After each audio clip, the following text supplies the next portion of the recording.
Ladies and gentlemen, the dignitaries have arrived.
For all those who are technically savvy, this entire proceedings of today are being live streamed on the university website, and those who have smart mobile phones, the website is webcast.unipune.ac.in. The entire proceedings of the day are being broadcast on this website, so all the affiliated colleges of Pune University all over Maharashtra can see it live today as we are proceeding with the proceedings today.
Ladies and gentlemen, the Army Commander, the Vice Chancellor, Mr. Maroof Raza, they have arrived. Welcome, sir.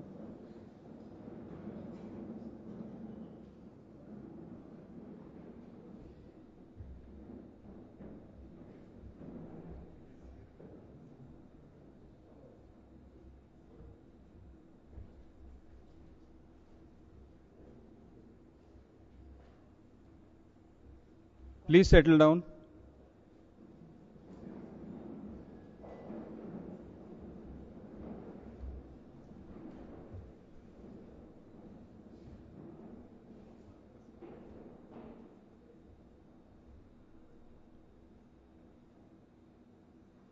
A very good morning to all of you.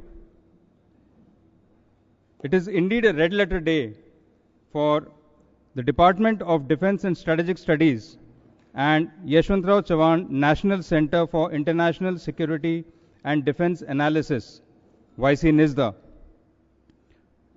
for us to have this magnificent event in the traditional convocation hall of the Pune University. I, on behalf of the Defense and Strategic Studies and YC NISDA, welcome our eminent guests and the august audience to the Yashwantrao Chavan Memorial Lecture and inauguration of the first international journal for social science research and global security. It is indeed a rare honor for us that such elite from the defense and strategic fraternity and academia have graced the occasion today to share their thoughts and views. Before we start the proceedings for the day, may I request everyone to please rise for the university song Punyamayi De Ama Akshar Vardhan Gyan Bane Karmashil Karma Gyanvan. Let knowledge lead to action and let each act Be Knowledgeable, written by the great poet Mangesh Padgaonkar, the university song.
Thank you.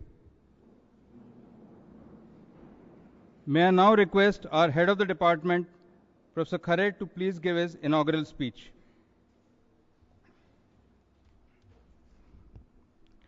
Good afternoon, ladies and gentlemen, and my dear students. Honorable Vice Chancellor of Savitribai Phule Pune University, Professor Nitin Karmakar, Mr. Marup Raja, Consultant and Strategic Affairs, Advisor to Times Now, and anchor of the weekend World Affairs show Latitude, General D.R. Soni, PVSM, VSM, General Officer Commanding Chief Southern Command, Registrar of the University, Professor A.D. Shaligram, distinguished guest, faculty and administrative staff of Savitribai Phule Pune University, representative from electronic and print media, and dear students. It gives me great pleasure to welcome you on behalf of Department of Defense and Strategic Studies and Yashwantrao Chauhan National Center of International Security and Defense Analysis, Savitribai Phule Pune University. DDSS, Department of Defense and Strategic Studies, is one of the best learning center in the field of strategic and security studies. It was established in 1963 and presently conducting MA, MSc, MPhil, and PhD degree program. The department has developed strong linkages with the Indian Army, and the Indian Army is sponsoring Chhatrapati Shivaji Chair in Policy Study for 2 years to conduct research and teaching activities in the department. Presently, Lieutenant General A.L. Chauhan is holding this chair. Apart from this chair, the department also has the Indian Army Residence Scholars Program, where officers of the Indian Armed Forces to do research work in the department. Through the endowment received from the Pune people, department also has the Swatantraveer Savarkar Chair in Defense and Strategic Studies, and presently Brigadier Hemant Mahajan is holding the chair. Department has submitted a proposal to the University Grant Commission during 9th 5-year plan to create world-class think tank that is the National Center of International Security and Defense Analysis, and university received rupees 5 crore. Under that financial assistance, department created infrastructure facility in Dr. Ambedkar Bhavan and Department of Defense and Strategies in Pune University. The National Center of International Security and Defense Analysis was renamed as a Yashwantrao Chauhan National Center of International Security and Defense Analysis in the memory of Sri Yashwantrao Chauhan and his contribution towards the nation. DDSS and Vice NISDA organizes B.C. Joshi Memorial Lecture annually and Yashwantrao Chauhan Memorial Lecture. The first Yashwantrao Chauhan Memorial Lecture was delivered by Ram Pradhan, who was closely associated with Sri Yashwantrao Chauhan, then Bhanu Pratap Mehta, and last year we had Professor Harsh Pant from King's College London who delivered the lecture. Today we have very special guest among us. He is Maruf Raza, who is frequently seen on TV channel. Let me introduce today's speaker. Maruf Raza is well known in India for his TV commentaries on national security. He has been appearing frequently on Times Now, the leading Indian television channel, as their strategic affairs experts and consulting editor since 2007. Previously, he has also appeared on almost all of India's leading television channels and on BBC's World Service Radio program since 1995. Maruf Raza is often invited to lecture on India's foreign policy and security concerns in India and abroad at Indian mission as well as by international think tanks and also at all the leading Indian government and military institutions from NDA to NDC to other national and international institutes. The books authored by him include Low Intensity Conflict, War and No Peace over Kashmir, Generals and Governments in India and Pakistan, and Confronting Terrorism. He is a general editor of a military affairs series, a Har and Anand publication since 2001. He is also editor at large, the monthly Fauji India, and publishes a magazine titled Salute. Educated in Mayo College, Ajmer, and Stephen College, Delhi, and subsequently in England at King's College London and Cambridge University. Maruf has served in the Indian Army, Army Grenadiers, and Mechanized Infantry Regiments, and as an instructor at the Indian Military Academy, Dehradun. He has been a visiting fellow at the Center for Policy Research, Delhi, the Henry Stevenson Center, Washington, and War Studies Department, King's College London. Welcome, Maruf, on behalf of the Savitribai Phule Pune University.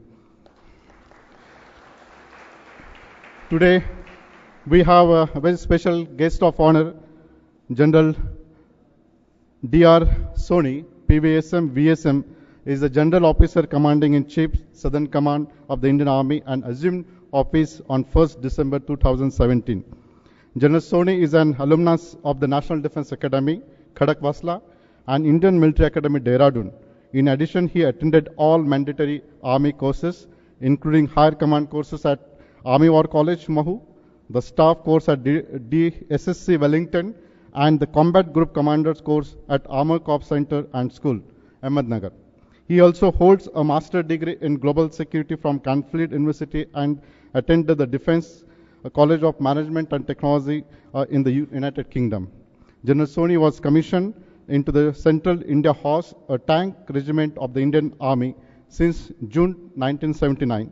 Later, he commanded an armored brigade, an armored division, and desert corps, and was GNC Army Training Command before taking over the Southern Command. He has held various prestigious at various stages of his career. The general officer has been a military observer in Iraq and Kuwait after the Gulf War. The general is highly decorated officer and was recently awarded the Param Vishishta Seva Medal on Republic Day this year and Vishishta Seva Medal in 2015. I welcome on behalf of Savitribai Phule Pune University. This lecture chaired by Honorable Vice Chancellor. We don't need to his introduction. He is by hardcore. He is a geologist, and he has very good linkages from his student stage.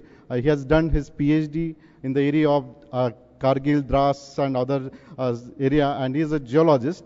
and he is very closely associated with Indian Army. So he frequently visiting to the defense establishment, and whenever I said to the program, Honorable Vice Chancellor gave me green signal to have such kind of programs, and because of his kind support, Department of Defense and Strategic Studies and Vice Minister is playing very important role to enhance as academic excellence. So give a big round of applause to him. Registrar of Savitribai Phule, Pune University, Reddy Shaligram is also guest of honor. Once again, I welcome on behalf of Savitribai Phule Pune University, on behalf of Department of Defense and Strategic Studies, and on behalf of Vice Minister. Thank you.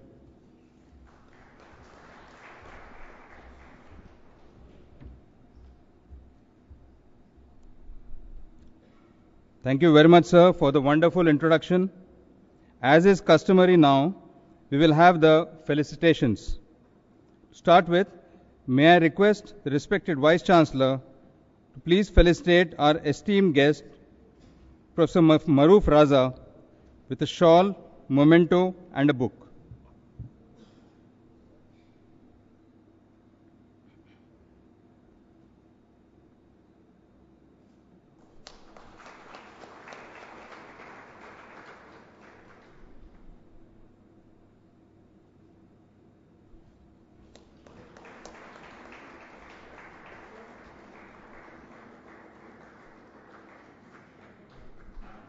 Thank you, sir.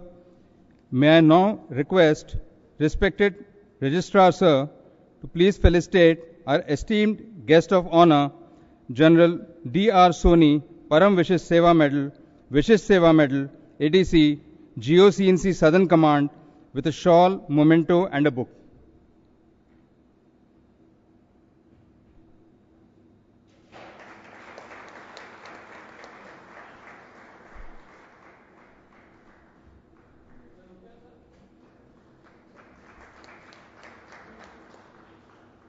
Thank you, sir. May I now request our student from the media, Mr. Aditya, who's had the privilege of working with Mr. Maroof Raza before, to kindly felicitate the Vice Chancellor with a set of books.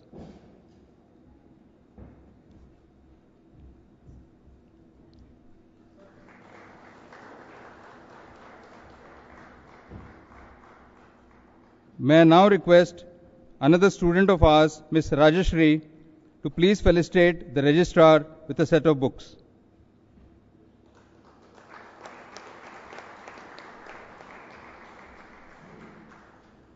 Thank you very much, sir. Now for the inauguration of our department journal. The Department of Defense and Strategic Studies, with the elite editorial board comprising of Dr. Scott Gartner from the Penn University, Dr. Alexander from the Penn University, Dr. Edwin from Spain, Dr. Pradeep Kumar from Poland, Dr. Roger Louis from Taiwan, and Dr. Kamal Alam from UK, headed by the Editor-in-Chief, Dr. Vijay Khare, have come out with the first international journal for social science research and global security of the department. This journal has got compliments from none other than the Vice President of India, Mr. Venkaiah Naidu. The first issue of the quarterly journal is ready for inauguration. May I now request the Honorable Chair and the esteemed dignitaries on the stage to jointly launch the departmental quarterly journal.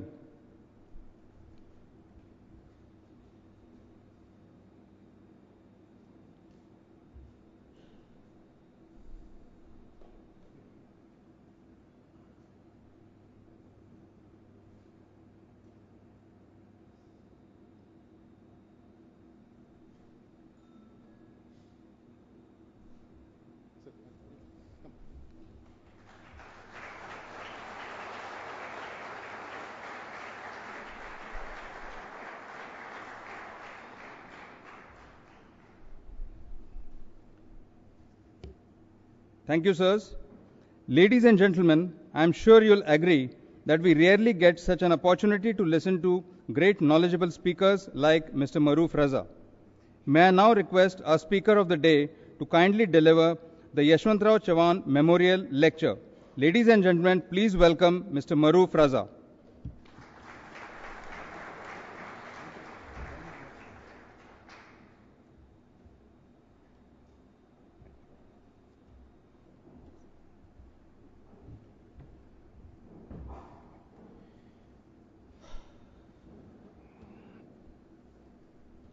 the Vice Chancellor, Army Commander, Professor Khare, very senior distinguished former general officers, members of the faculty, ladies and gentlemen, and dignitaries from Pune. Quite frankly, when, sorry, I've got a bad throat. Quite frankly, when I had consented to share my thoughts with people in Pune University, I didn't expect such a grand event. I'm reminded of the comments by an officer during a sand model discussion in Hisar when I was serving as a young captain. He said, we do so many rehearsals in the army that by the time we reach the international border in the event of a war, we'll all be so exhausted that there'll be nobody left to fight. Somewhat, I hope my exhaustion doesn't get the better of me today, because the kind Professor Khare has been subjecting me to so many VVIP interactions that I think I've shared all I had to. But anyway, for the sake of the very august audience here, let me go through it. It's a very vast subject, so you'll forgive me, ladies and gentlemen, if I rush through it, because geopolitical implications of India-Pakistan relations is bigger than India-Pakistan relations, because India-Pakistan relations in itself is a vast subject.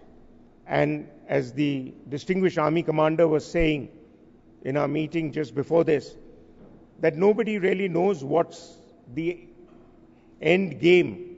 Where is it leading to? What is it that Pakistan wants? And if you don't know what your adversary wants, you can keep engaging him, but up to a point, and beyond that, you're back to square one. So let me go through it very quickly. You see, there are various areas of contention between India and Pakistan.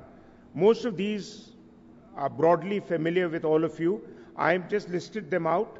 I'm going to go through one by one in just bringing out the key points which have been points of departure between the thinking in Delhi and Rawalpindi, not so much as Islamabad, because Islamabad does what Rawalpindi tells them to do. So the Kashmir issue, Pakistan keeps harping on, it is the core issue. We have been reluctant to accept it as the core issue, but the fact of the matter is that, as somebody once said, that you solve Kashmir and you'll solve all the other linked problems of India-Pakistan relations. And you don't solve Kashmir and you solve all the other issues, and hostility and possible conflict will continue to be the norm between India and Pakistan. The Indian approach is to try and address the smaller issues first and look at Kashmir eventually.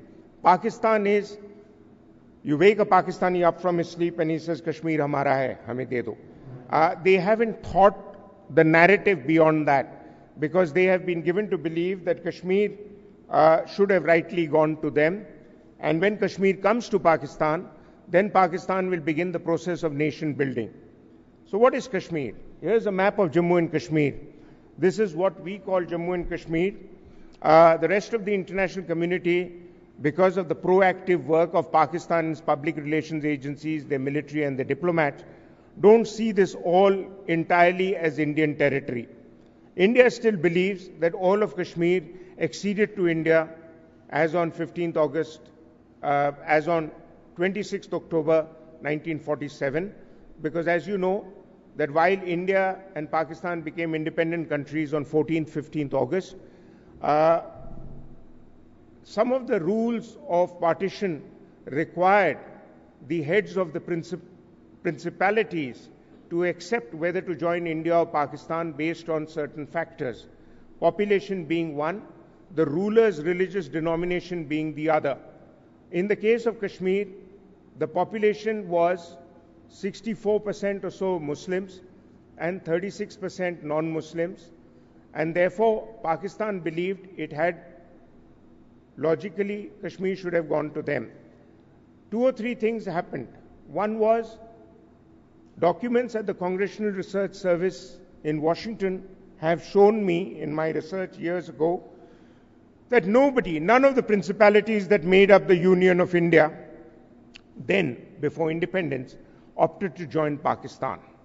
In fact, out of the 14 provinces that make up Pakistan, none even wanted to join Pakistan with the exception of one, that was Swat. Baluchistan, as we know, which is a point of dispute within Pakistan, was arm-twisted as late as March 1948 to join the Union of Pakistan. They argue on the same lines. Certain principalities were arm-twisted to join the Indian Union subsequent to Kashmir's accession to India. These were Hyderabad, Goa, and many other small principalities and kingdoms which had expressed a desire to go to the Union of Pakistan, such as Bhopal, Jodhpur, Travancore, which is now Kerala. But one way or the other, they fell into the Indian Union. As far as Kashmir was concerned, Pakistan's real interest in Kashmir lay in the waters of the Indus system. And they felt that if the bulk of the water-related valleys come to Pakistan, the river waters will come to Pakistan, and therefore ensure Pakistan water supplies forever. Even now we know more than 90% of Pakistan's water comes from the Indus systems. But because Pakistan was created on the Muslim versus Hindu argument, Pakistan began to champion the Muslim narrative. The Muslim narrative began to be expressed in the form of the valley belongs to Pakistan. Valley is the area in and around Srinagar. I'm told it's about 84 kilometers long and 22 kilometers broad. But that was the area of Pakistan's focus. So Pakistan continued to argue for it. They tried to have an arrangement with the ruler of Jammu and Kashmir, Maharaja Hari Singh, which was called the Standstill Agreement. The Standstill Agreement was for 90 days, after which the Maharaja would join the Union of Pakistan. The Maharaja did not sign any agreement with India like the Standstill Agreement. However, there were 3 or 4 things that happened.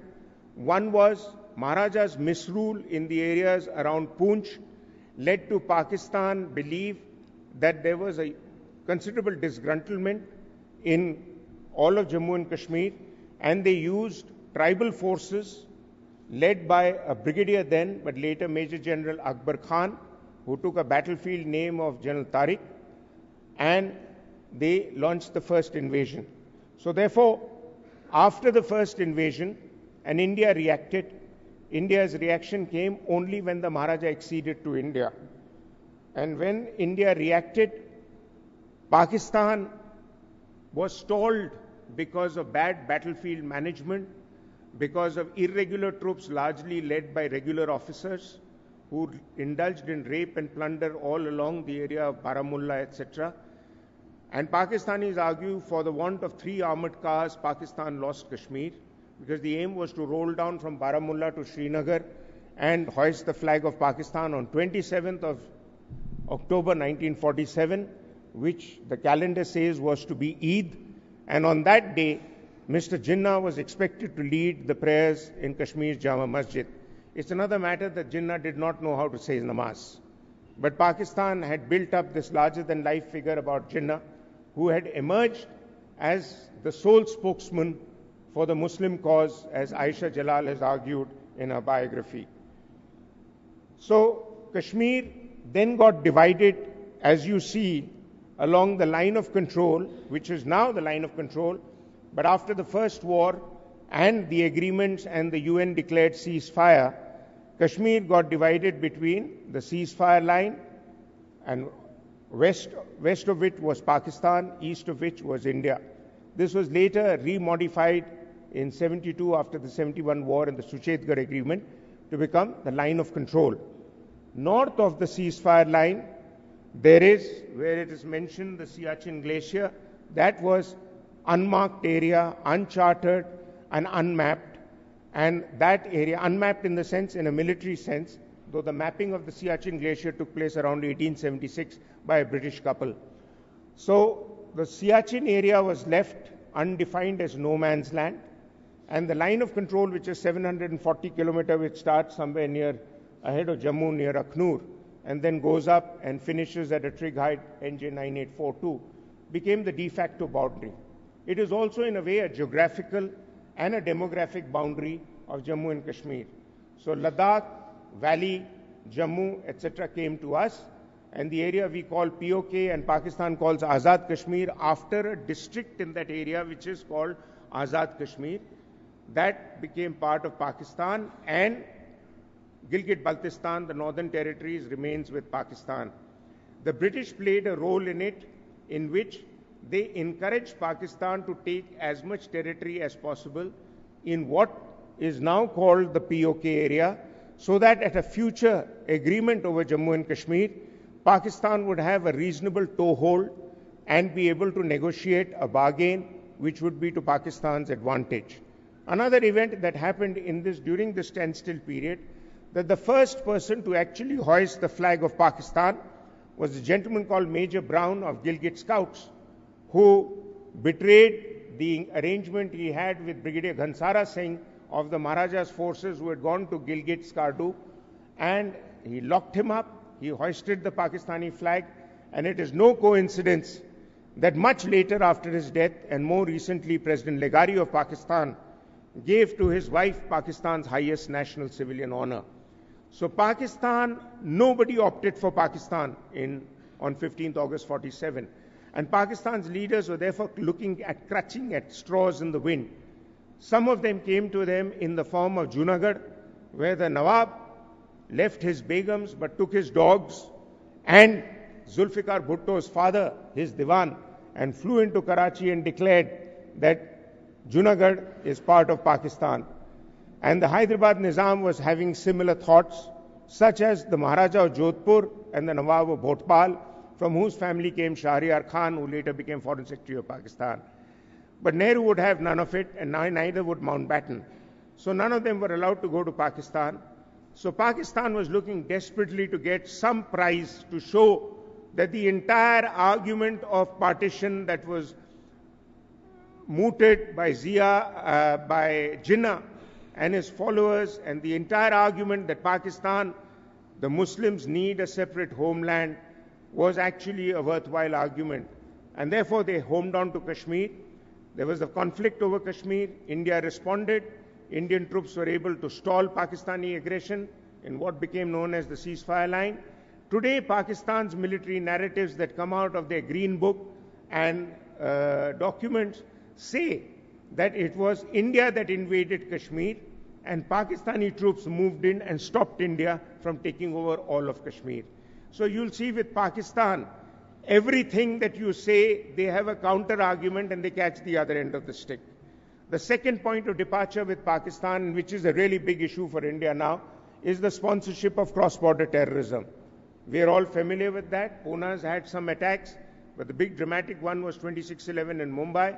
And since then, India's stand is unrelenting, that we will not give in to Pakistan's demands of talks, because my personal view is that talks we've had many times in the past, but actually there is no seriousness on the part of Pakistan to seek a solution other than taking the valley away into Pakistan and making it part of Pakistan's union, because that is why much of Pakistan's development has been stalled, in the hope that one day when Kashmir comes to Pakistan, tab hum jannat banayenge apne desh ko.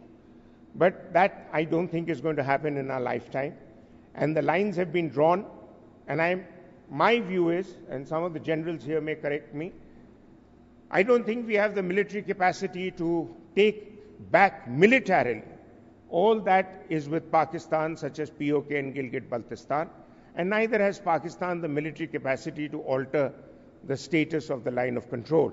So therefore, we will have to learn to accept the status quo, and unless we are able to get some kind of leverage against Pakistan somewhere else territorially, that we can negotiate a deal, a more favorable deal along the Kashmir de facto boundary line, the situation will remain what it is.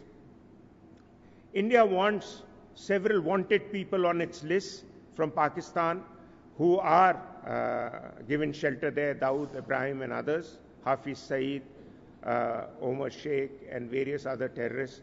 Pakistan's policy, however, is not to hand over a single Muslim to India. So we can keep wanting. I don't think that's going to get us very far.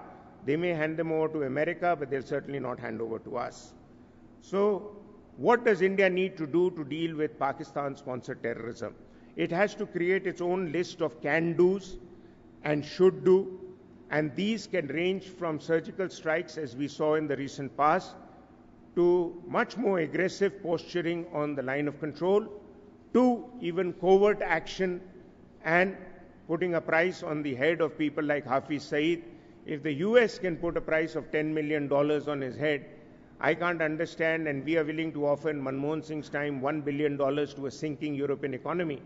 I can't understand why we can't offer $25 million or $100 million on the heads of all these guys who are a perpetual pain for us. But that's a decision that the government of India will have to take. These are Pakistan's proxy warriors. Now, there are some contiguous cartographic issues. The cartographic issues range from where the LOC runs and how it should have been better demarcated. Because it was left undelineated beyond NJ9842. NJ9842 is the place where you see Siachen Glacier written on the map at the bottom tip of that. Beyond that, there was no fighting, so they did not think it worth the while to delineate it. And the delineation took place in Suchetgarh in 1972. It was much later in 1987 that Zia launched his plan for Kashmir and J&K, which was called OptoPac, and before OptoPac, to try and gain control of the Siachen Glacier, but I'll come to that a little later. So there is, the LOC is, for all practical purposes, an India-Pakistan boundary. In the past, before the line of control was fenced sufficiently at the directions of General B.C. Joshi, who I believe this university has honored, the line of control was essentially, the soldiers deployed there were operating on a tactical level. Therefore, if civilians passed through up and down, they didn't bother much with them as long as there was no military incursion. Pakistan used that during the earlier stages of the insurgency to pump in a lot of people with or without arms, but sufficiently indoctrinated to create problems in Kashmir, which we then saw through most of 1990s, were Pakistan-inspired terrorists who created havoc in Kashmir. The Siachen Glacier dispute is very much on, though there is a lull there. And this map will give you a little idea of Siachen Glacier. See, there is a place, if you see the yellow line at the bottom, and it goes and there's a bit of a shining white star around there. That is around NJ9842. Beyond that, it was not delineated. So Pakistan believed that from that shiny point right up to Karakoram Pass was rightly their territory. This whole argument for Siachen emerged from a mapping error by the US Defense Mapping Agency, which used to draw lines across maps called ADIZ. These are maps that military aircrafts take to fly over certain routes. And just for ease of purposes, this line was drawn that connected NJ9842 to Karakoram Pass and gave Pakistan the assumption that north of that line, everything belonged to them. And they started working on steadily acquiring that territory by sponsoring expeditions, military and civilian. It was one of those shopping trips for military expedition clothing that India's military advisor in Europe, I think it was in Germany, identified that very large number of snow boots were being bought by Pakistanis. And some intelligence agencies here put two and two together. At the same time, you had Colonel Bul Kumar, the famous mountaineer, who also found some maps which were showing very clearly Pakistan's intention to occupy all that area which is written as Siachen Glacier, which, ladies and gentlemen, is the world's largest glacier outside the north and south poles. So some soldiers call it the third pole. It's about 76 kilometers long. We moved rapidly in, preempted the Pakistanis, caught them on their flat feet, and between 1984 and 1987, and General Chavan, I believe, was one amongst the few who was in the initial group of Indian soldiers who went in Siachen, and under very, very fierce weather conditions. Now our troops are much, much better equipped. But in any case, having gone in there, our troops were very bold, very brave. They stuck it out. Some of them didn't have a bath or change clothes for 30 days because it was so cold. But eventually we held the ground. So where you see Siachen Glacier written on the left of that, you see a red line. Now that is the Saltoro Ridge and the actual ground position line. So that's where we are now. And Pakistan does not want this information to be made public because Pakistan's military commanders have given their people to understand that Pakistan's troops are on eyeball-to-eyeball contact with us. Perhaps eyeball to eyeball, but our troops are on mountaintops and they're on the valleys down below. And there is no way they can get any of those mountaintops back. And it is very nice to know that successive army chiefs have now put their feet down and told the government that if we withdraw, it will only be through ironclad guarantees, internationally verifiable, so that our troops don't have to fight to get back those heights again. And as long as you control the heights, you control the glaciers. So the glacier is very much in our control. Why is it important to control? Because it is the source of more than 100 million cubic CCS of water. And water, ladies and gentlemen, will be a future area of confrontation between India and Pakistan. Next area of dispute between the two is the Sir Creek. Actually, it's a pretty simple thing, but Pakistan, as I told you, always catches the wrong end of the stick. Sir Creek is a sort of a tidal nala. The Indian argument has been that the borders of the Sir Creek, the western borders of the creek, is what are India's borders. Pakistan says the eastern borders of the creek are Pakistan's borders. So therefore, the creek lies in between. But there is an international arbitration process called Thwalweg, through which you recognize the center point of any nala or creek as your boundary line and get on with it.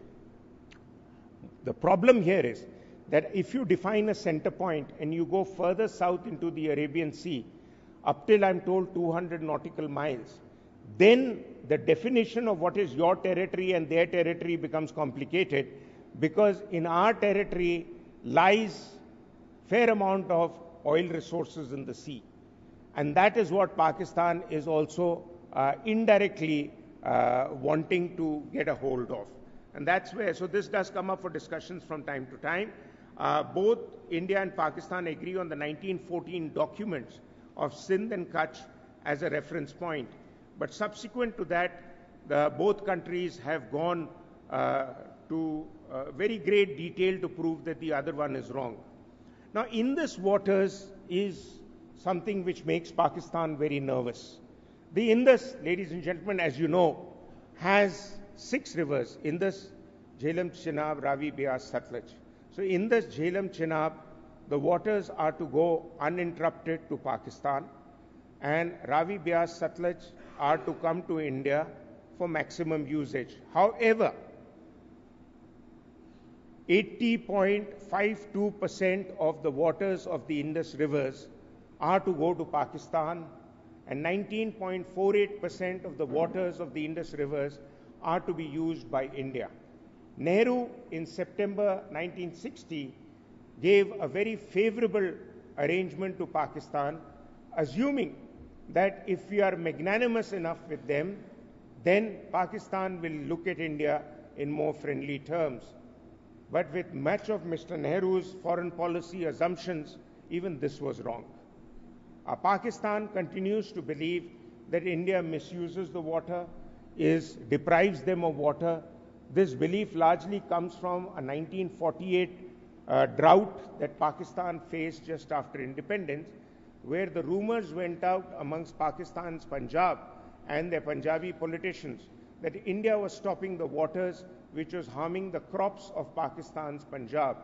The truth is, and many Pakistanis have begun to accept that, it's bad water management in Pakistan which is at the heart of the Indus waters not reaching the areas of Sindh and further down in Pakistan, where there is acute water shortage every year, and Punjab misuses it. They don't have a system of nalas and canals where they can make better use of the Indus waters. Can India use it as a tool of pressure? India can. But unfortunately, successive governments in India have not thought it through in terms of how to use it as a tool against Pakistan. And if you are going to look at changing the course of the rivers, or at least taking the water which is yours rightfully due under the Indus Waters Treaty, you need to restructure your water management in considerable detail, which sadly our Water Resources Ministry and others haven't given it a great amount of deep thought. But this is an area which could certainly be a cause for the next war, because Pakistan's entire focus on Kashmir is not the people of Kashmir, is not the scenery of the mountainous terrain. It is the waters of the Kashmir and Jammu and Kashmir area which will help irrigate and further Pakistan's agenda. Of late, there has been a newer player in the Indus water system, and that is China. China, as part of its China-Pakistan economic corridor, has now begun to invest in two major dams in the area we call Gilgit-Baltistan. They are the Daimar Bhasha Dam and, forgetting one, another dam. There are two dams, and they are totally taking a Chinese investment of something like $25 billion. So out of the $46 billion the Chinese had initially promised for the China-Pakistan economic corridor, which I'm told is now $62 billion, China would like to acquire the waters of those dams, which in turn will give China more energy than China can probably absorb. Some of them will be given back to the northern areas of Pakistan, because Pakistan, as we know, is woefully short of electricity. And these dams will produce more than what Pakistan is currently producing in terms of electricity through dams. Diplomatic benchmarks. Now, Pakistan continues to play the game of hide and seek with the Americans. The Trump administration has begun to express, at least publicly for a change, a fair amount of unhappiness with Pakistan. They've called them deceivers, deceit, liars, whatever else. But stopping a $2 billion annual package to Pakistan is not going to make any difference to Pakistan and its generals, because Pakistan has its own military champagne and caviar factory, which is the Fauji Foundation. The Fauji Foundation was created by Pakistan after independence, when the British gave money for soldiers having fought with the British in World War I and II. India gave the money directly to the soldiers and their families.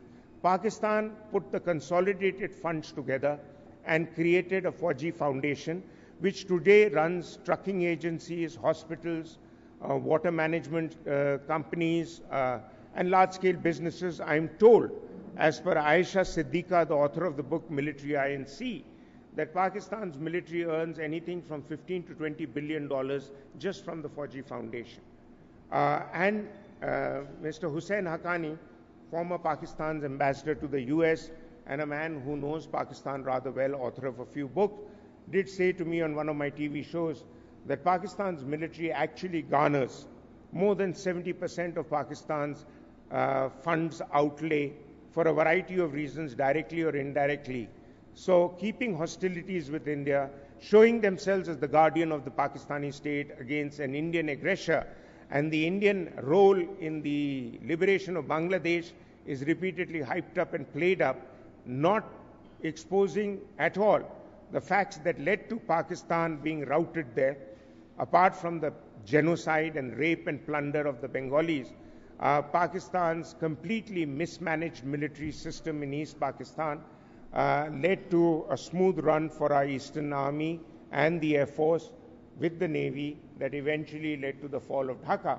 But Pakistan shows us as a country with aggressive intent.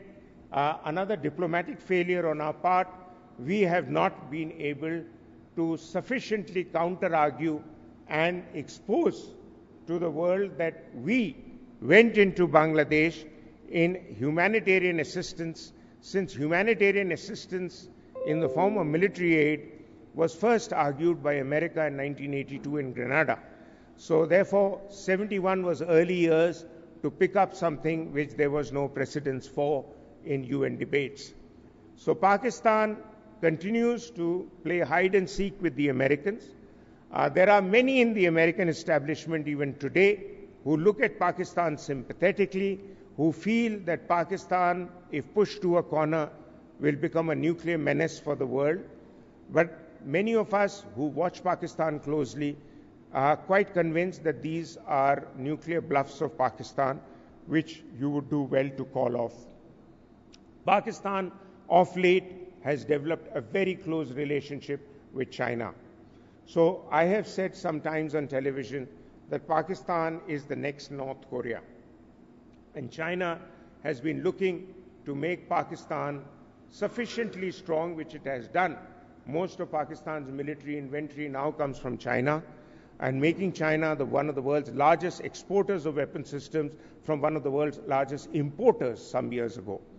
And also funding that China is giving to Pakistan in the form of China-Pakistan Economic Corridor that I'll touch just now, and also giving them cover in global forums, whether not allowing an Indian initiative to move against Masood Azhar at the UN to get him declared a terrorist, or allowing India to enter the nuclear suppliers group.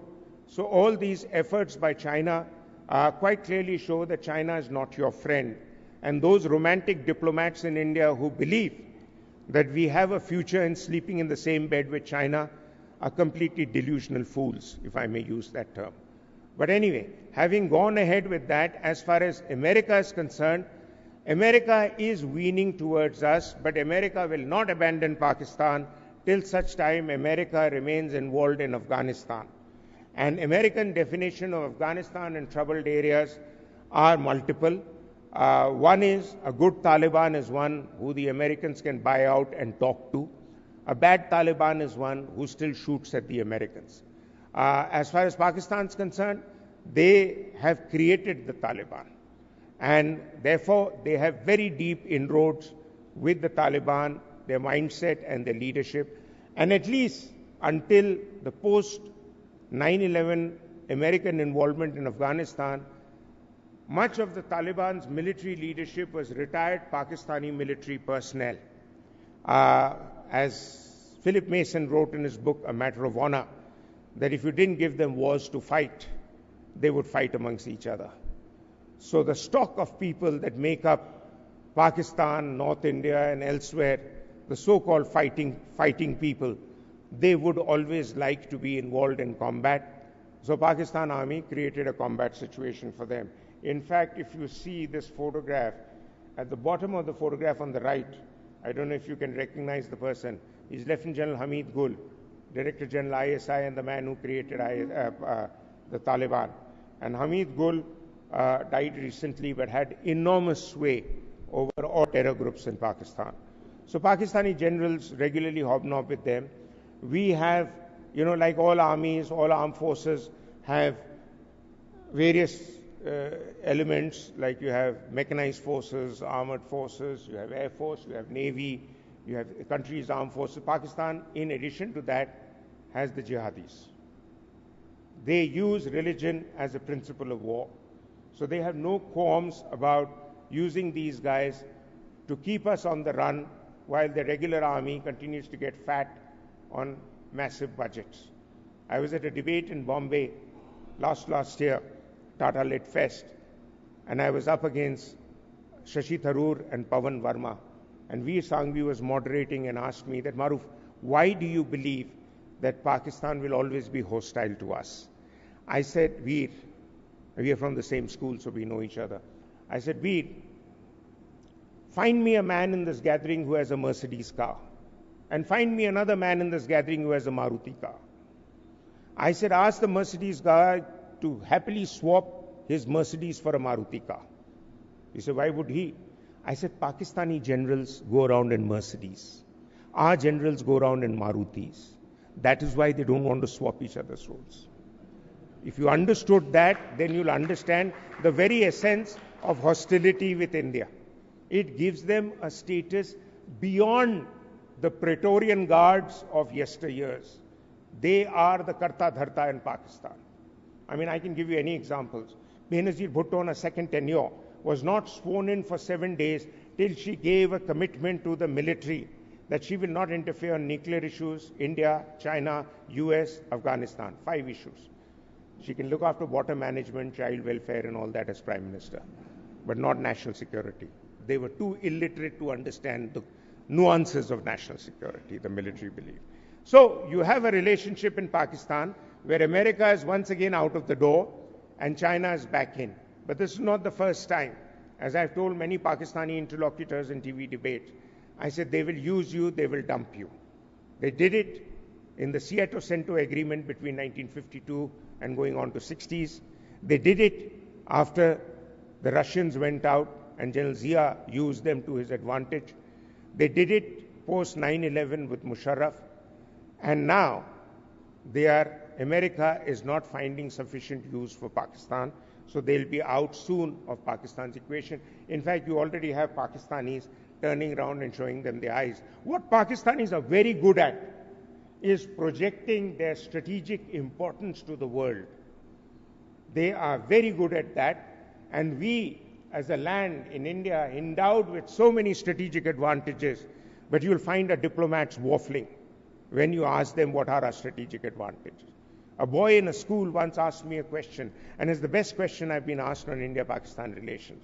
He says, sir, if you were Pakistan's ambassador or envoy in India, how would you argue Pakistan's case over Kashmir? I said, very good question. First, at the time of independence, Pakistan had a bigger border with Kashmir than we had. Secondly, the two major routes going into the Kashmir Valley, the Muzaffarabad route and the Sialkot, Pathankot route, which went up right through Banial Pass into J&K, came from Pakistan, Jammu-Sialkot route. Third, the waters, bulk of the waters, they fed lands in Pakistan more than they fed lands in India. And fourth, and most importantly, was the Muslim equation. Well, that was put as the number one equation because Pakistan was created on the idea of an Islamic state. So diplomatic issues are multiple. The other one is Saudi Arabia, which will want to do trade with us, but cannot abandon Pakistan because Saudi Arabian security is linked with Pakistan. It's a statement I make with some degree of responsibility here. The Saudi nuclear arsenal is in Pakistan. And very important Indian diplomats who have served in Pakistan have confirmed to me that the only time an outsider was allowed a visit to Pakistan's nuclear facilities was a Saudi prince who was allowed to see them inside. They are kept there. The day Iran becomes fully nuclear, Saudi Arabia will just ship those nuclear missiles into Saudi Arabia and be ready to take on Iran because they have an obsessive rivalry with Iran now, which is driving the entire Middle East into south of the Gulf and north of the Gulf situation, which in north of the Gulf is virtually all Shias now, Iran, Iraq and Syria, and south is the GCC countries, largely Sunni. Okay, but this is today for Pakistan another irony of history. A country that claims to be a country of believers is now in the lap of a country which is a country of non-believers. And China and Pakistan are actually geopolitical allies purely for a variety of reasons. China needs access into the Arabian Sea. Pakistan's handed over Gwadar port to China, as we all know. And China is running it not as a merchant trading port, but a military port. But the most important development is the China-Pakistan economic corridor. It was meant to be a $46 billion project. It's now become $62 billion and the cost is rising. Some people have still expressed doubts as to how the oil that comes to 0 feet MSL at Gwadar can be made to rise, such a heavy substance be made to rise to 14,000 feet before it crosses over the mountains to go into Xinjiang. How you're going to pump that is a big challenge. But maybe Chinese engineers might overcome that, but not very soon. It will take time. We have therefore gone in for an arrangement with Iran in Chabahar and then looked at creating the north-south corridor between Chabahar and Central Asia and beyond as a counter to the China-Pakistan economic corridor. The China-Pakistan economic corridor is going to have thousands of acres of land also from Pakistan being given to China for irrigation purposes, since China needs more crops than it can grow on its own land. It is going to have closed-circuit television monitoring in all major cities of Pakistan, so virtually China is going to be spying on all of Pakistan.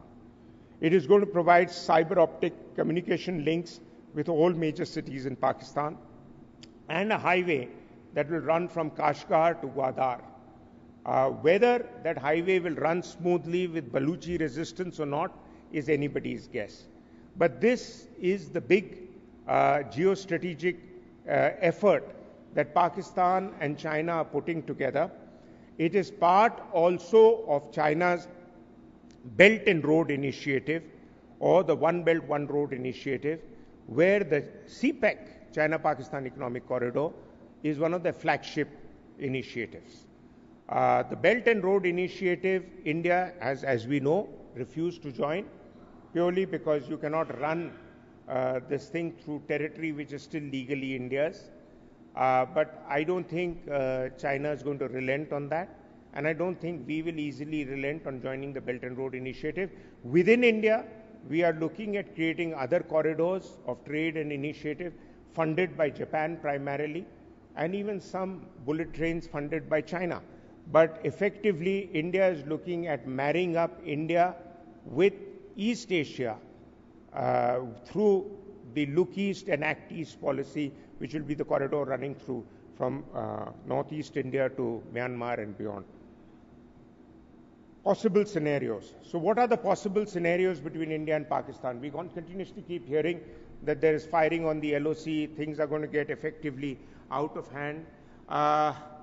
Skirmishes will continue, but push comes to shove, things might become a little more serious.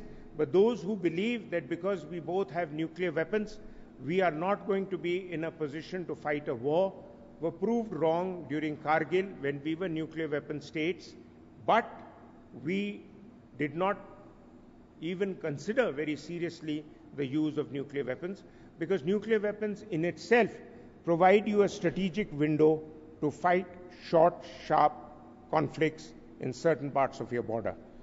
The second is there could be sudden attacks across the country by Pakistan-sponsored terrorists, either at financial centers or military cantonments or other areas of India's temples of growth, which will make India look as an unsafe country in the eyes of foreign investors.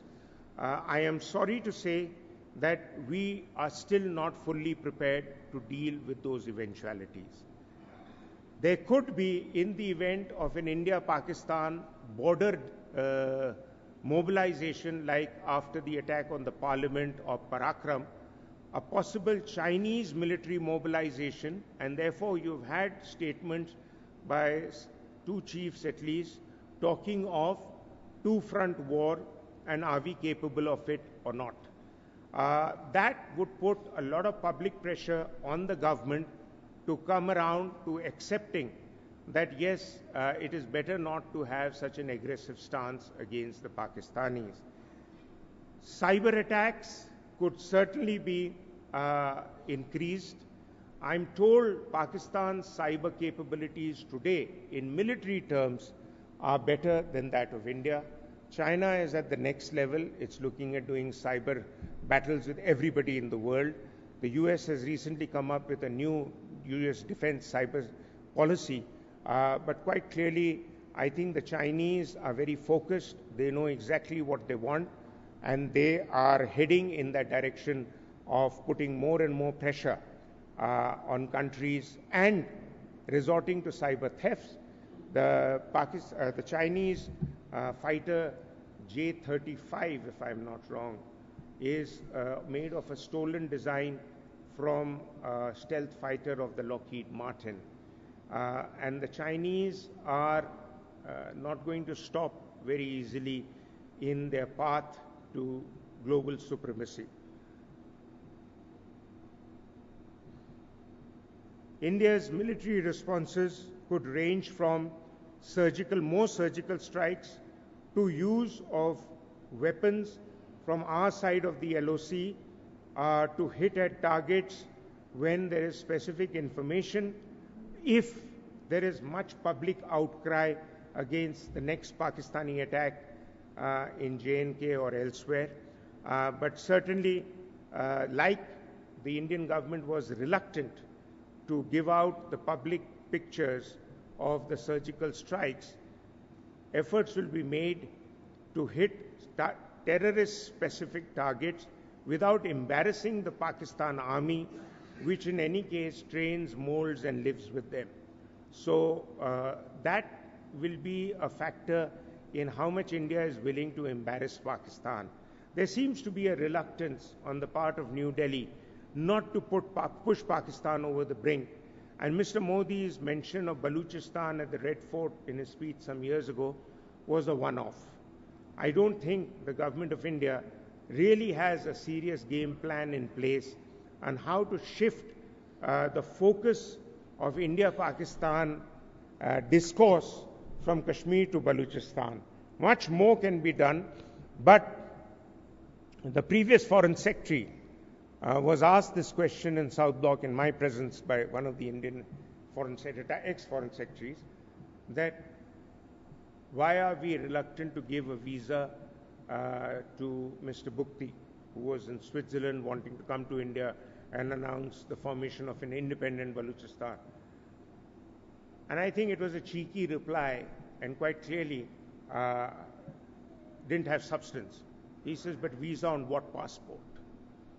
If you can give a passport to Farooq Abdullah, who tore an Indian passport in his theatrical manner at the House of Lords in a speech in the 90s, and quickly give him one more because you thought there was no alternative but the Abdullahs over Kashmir, why can't you give a passport to the Baluchi leader who's desperate to come to India, live here and embarrass Pakistan?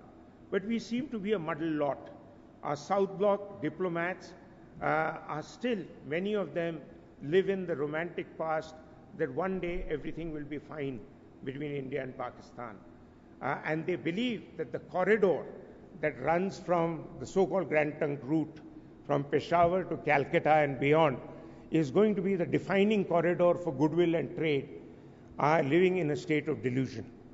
The corridor has been crossed and countered effectively by the China-Pakistan economic corridor.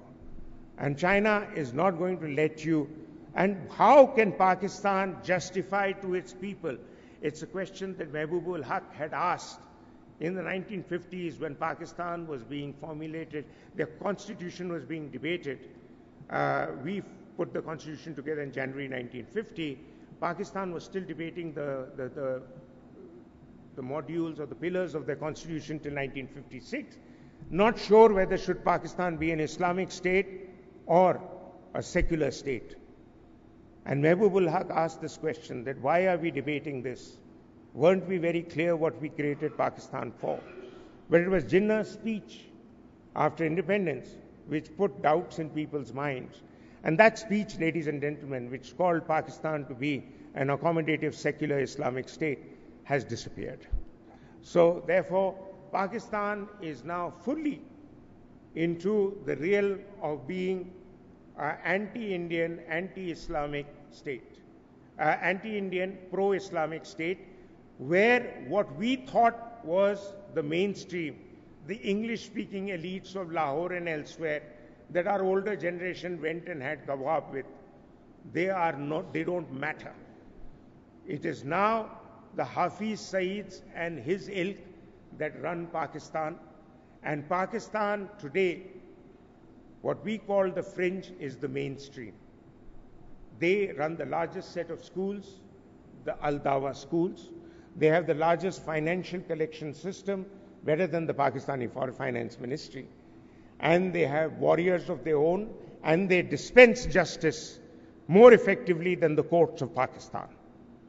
And that's why the army keeps them as a proxy, and Hafiz Saeed now has got approval for his political party to run for the next election, so he might just become the next Prime Minister of Pakistan.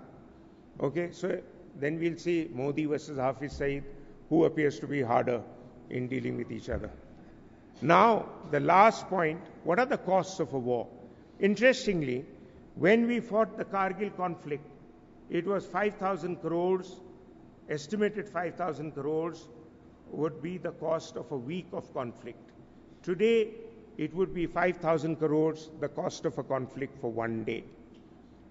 They say that the war, if it happens between India and Pakistan, would last 10 to 12 days before the international community would move in to ask for a ceasefire, because beyond that, there would be either a stalemate or it could be frustration leading to somebody pressing some button which could be extremely destructive.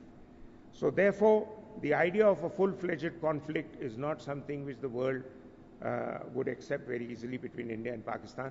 And Pakistan banks and bargains on that to be able to continue to put pressure on India. Economic comparison, actually there's no comparison. Half the size of the Bombay Stock Exchange is the size of the Pakistani economy.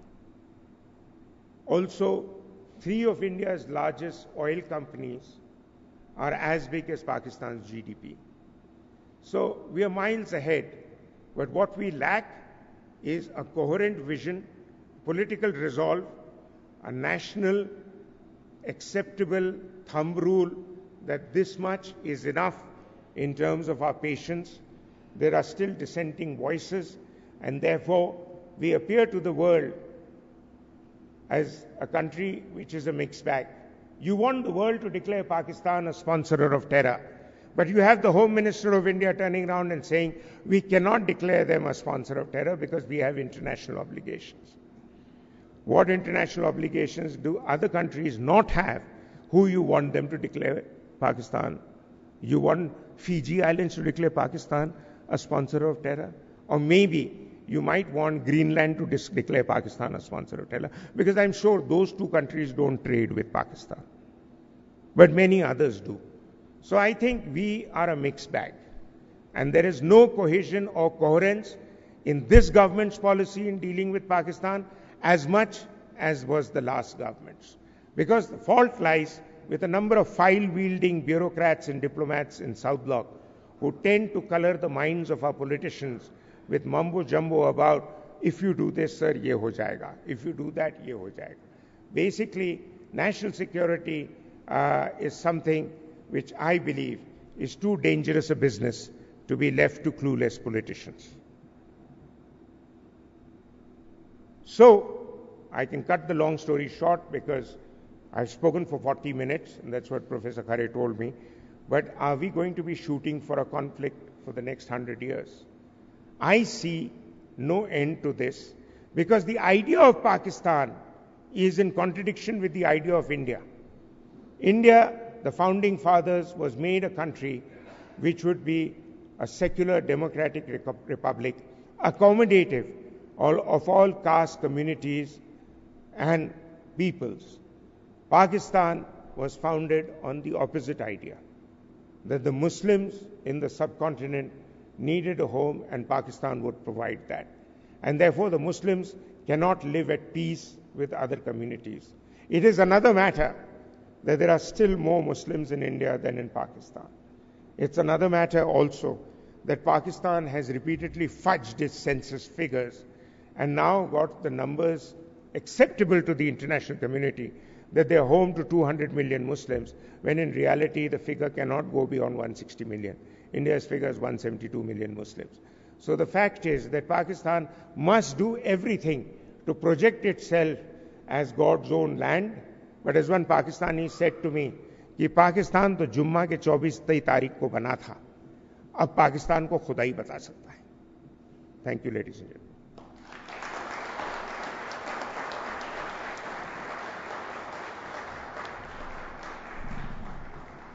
Question?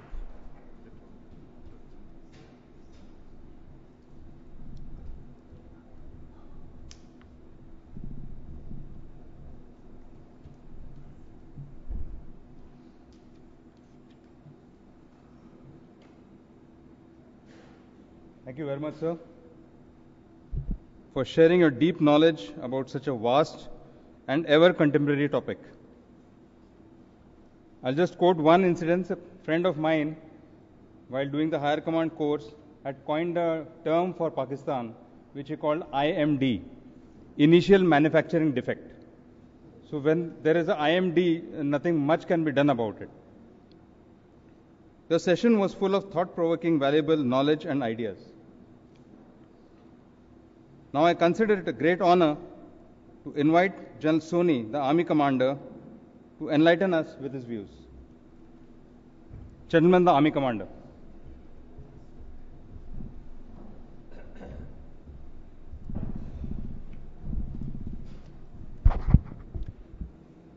The Honorable Vice Chancellor, Maruf Raza, Professor Khare, members of the audience, so many students, great to be here with you.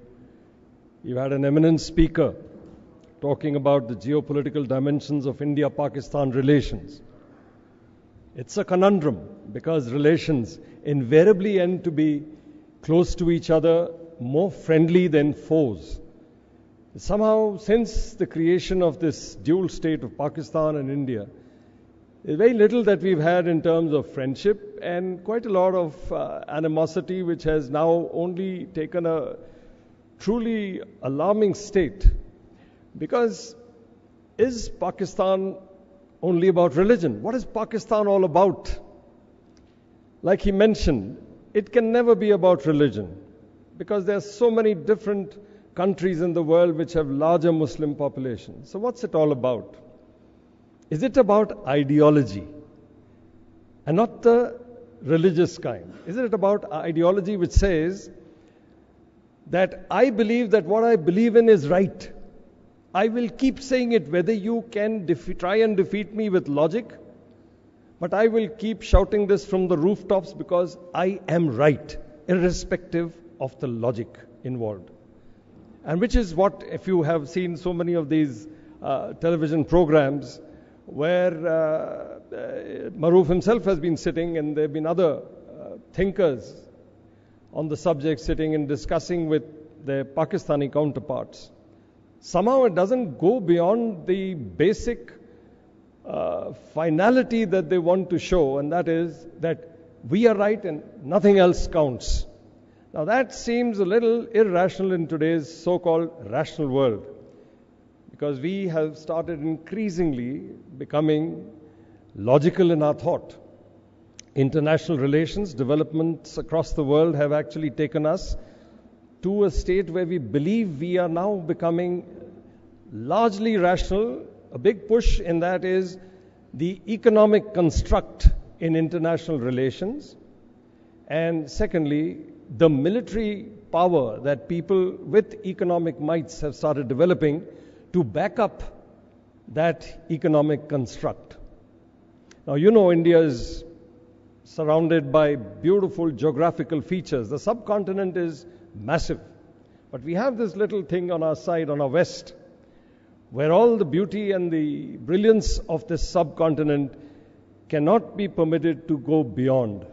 And India is suffering in its rise to great power status because of this institution called Pakistan. Maruf has mentioned the history, what led to it, what are the inconsistencies with it. However, how do you deal with Pakistan? What does Pakistan really want is a question which has been worrying us. Is it Kashmir? Will it end at Kashmir? Is it Hyderabad? Is it next some other state, some other country based on an ideological philosophy? Or is it just that they will never be happy as long as India remains as a unified and united sovereign nation called India? Now that is something which must be thought about. Increasingly, he talked about the China construct. China is a very largely emerging major power in this region. Now, the CPEC is one, the dams are one, but there are a large number of other economic inroads that China has made into Pakistan to the extent that 120% of its current deficit accounting of Pakistan is owned by China, 120%. The weapons, the arms, the nuclear system, entirely based to the US angle. The US, who recently has started being a little tough with Pakistan, because he fears that China is getting too cozy with Pakistan, is it? But the US also needs Pakistan, because US has Afghanistan to contend with, and he's not been very successful there. So is this flash in the pan attitude right now commenced by the president, is it a one-off?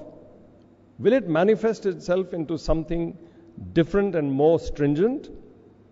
Because actually, in the construct where China and Pakistan are cozying up with each other, probably in this region, the United States will be required at some point of time to play a larger role. Now, which kind of role he actually chooses to play is another story altogether. India is also making efforts, the Chabahar port, the Central Asian region, Afghanistan. We have made a lot of efforts to get into Afghanistan, and Afghanistan, between you and me, does not favor Pakistan over India. The Durand line is something he regrets even now, and he blames Pakistan for it. And he is pro-India to the extent that it would be in the scheme of things if he excluded Pakistan if he could. Not a very easy solution right now for him, not an easy step to take, because of the concept of the Taliban and the effect that Pakistan has had in that region, because they have nurtured this festering disease. So where does that leave China?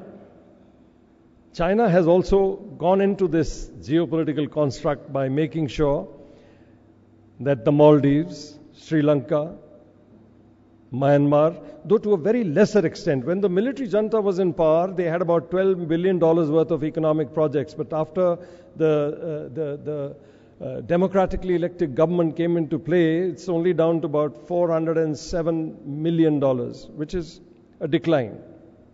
But Myanmar all the same. Nepal. And then you come to the Maldives. Because very recent statement, Maldives, the foreign minister, I think, mentioned that India will always remain the big brother of Maldives, but China is the long-lost brother. So, where I'm going with this is that China doing what it does, the fillip is suddenly being given to Pakistan. And if Pakistan is in a state where everything it has, it actually owes to China, it is not a very welcome situation for India. So, will it remain at border skirmishes? Will it go into a large-scale war? Is war the only solution? Nations don't go to war on a whim. It's a very well thought out and a very, very deeply researched subject which only manifests when it seems to be just about the last solution. Is the war going to be military? Is it going to be water wars, as was mentioned by Maruf? Is it going to be another form? One doesn't really know. But where should we go with this? Because Pakistan is not going away in a hurry. Yes, China may be manifesting itself now as a little stronger manner than ever before. The Doklam issue is recent. But Pakistan is certainly not going away. In fact, there are so many theories, like our chief also mentioned about the two-front war. Collusivity is a word which has started gaining a lot of importance. And why not? When two nations believe that they should have the same thought process, whether willingly or by force, they may collude. And if that happens, is that a good thing for India or a not so good thing? So where do we go from here? I believe engagement with nations has to be a whole of nation approach. It can never be military. It can never be diplomatic alone. It can never be economic alone. It has to be an amalgam of all these powers. You have to have the diplomatic push and the desire to make things work. You have to have the economics to back that. None of that will be possible if you don't have a very strong and effective military to stand behind you, looking over your shoulder and telling the other guy, watch out, I've got something here. And if that has to happen, is that the only way?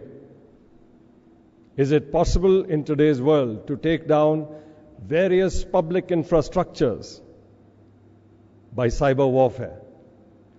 Is it possible to take out this water war syndrome from just being a single tool or a joint tool where you actually bring down a nation without firing a single bullet? Sun Tzu says, the acme of leadership and winning a war is not by firing 1,000 guns, but by defeating the enemy without ever stepping into the battlefield. And so what is the future? Will we stay at border skirmishes? How long can any nation, a sovereign nation, sustain an enemy or a person with questionable thought processes across his border, questionable designs across his border, just hitting you or troubling you in border skirmishes? How long can it be sustained economically? How long can the opinion of the population of either nation be sustained on that small interaction or engagement? Is the answer a full-scale war? War is never good for any nation. It sets the nation back 25, 30 years. Like I mentioned, it needs a whole of nation approach. And for that, I believe that we need to not engage only China, because the rhetoric will refuse to give up and will preclude any serious engagement. We need to engage with the world. We need to engage with the superpowers. We need to engage with other nations. There have been steps made. We are a non-aligned country, but engagement is certainly an option. We need to engage with China in whatever way we can, at the highest levels of diplomacy, at the highest level of government. We need to solidify and cement our situation in the Indian Ocean. We have made an effort with Japan, with Australia, with the US. There is no harm. We need to look westwards. And most important, I believe, we must proceed on the path of economic development. Again, I want to put in a rider here.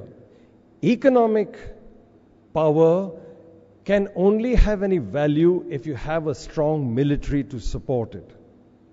For that, we need to develop our military, and for which I believe we cannot be held to ransom by any foreign power giving us weapons and then troubling us for years and years together after that with the spares and the ammunition to run them or fight with them. So we need to make in India. It's a thought process. It will not happen today, but I think we need to pursue it. On the contrary, Pakistan, our geopolitical ally just next to us, is entirely dependent on China, to a large extent on the United States for its weapons, for its economic development, for anything that is produced in Pakistan to a large extent. We need to be different. And for that, I think we are on the right course. I believe that the need for discourse will always remain. But I also believe that the need to prepare ourselves in hard and concrete terms so that we don't actually go into purely mudslinging and rhetoric. We need to go into a hands-on approach and a bottom-line approach. That's so much and no more. Thank you very much. It was a very interesting lecture that Maruf undertook and gave to you all. Lot of historical facts which probably you did not know, because I saw you all taking down notes. This is a subject which guys like us will hand over to guys like you sitting in the later rows, because you are taking this country forward. You have to think with input from us. A large number of us may have a mindset which is alien to you, because you're not a product right now of an inter-nation engagement. You need to take your own decisions. Whatever decisions you take, you must remember that no nation, no sovereign nation has the right to interfere with another sovereign nation. If he does so, it must be at his own peril. And we as a nation need to think like that. Thank you very much for listening, and Jai Hind.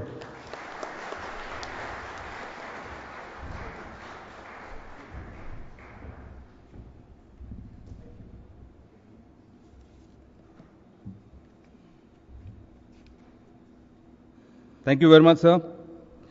Thank you for your thoughts and an exclusive perspective on the topic, slightly more familiar to people in the uniform. It will indeed be a great pleasure for us to listen to you again in our future events. May I now request the respected Vice Chancellor to express his views.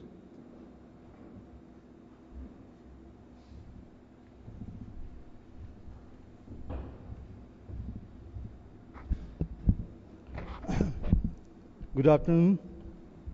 It's been indeed a pleasure to listen to two of the stalwarts on a topic which is to an extent very sensitive, very delicate, but getting a correct perspective that probably is possible through such lectures as such.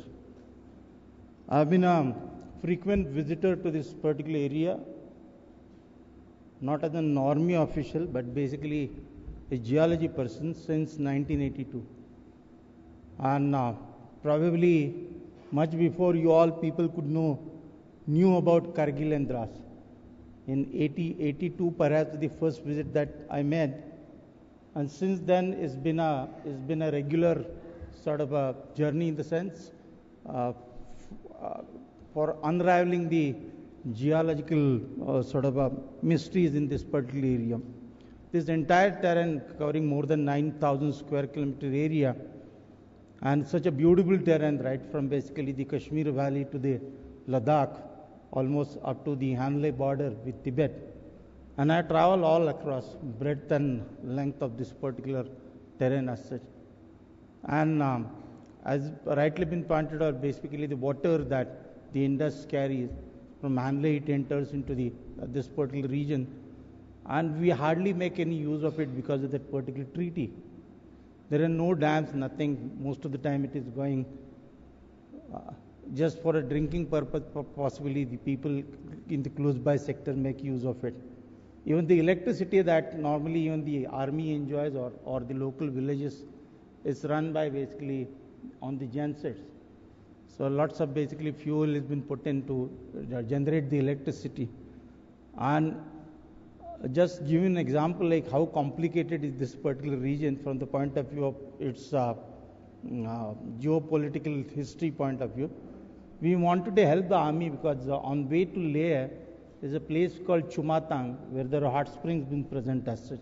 It's a part and parcel of the Puga Valley sector.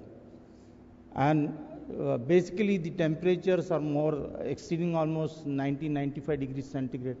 So possibly we can to an extent make use of it for the generation of electricity, and with that proposition we in fact intensively have put in work on that particular region.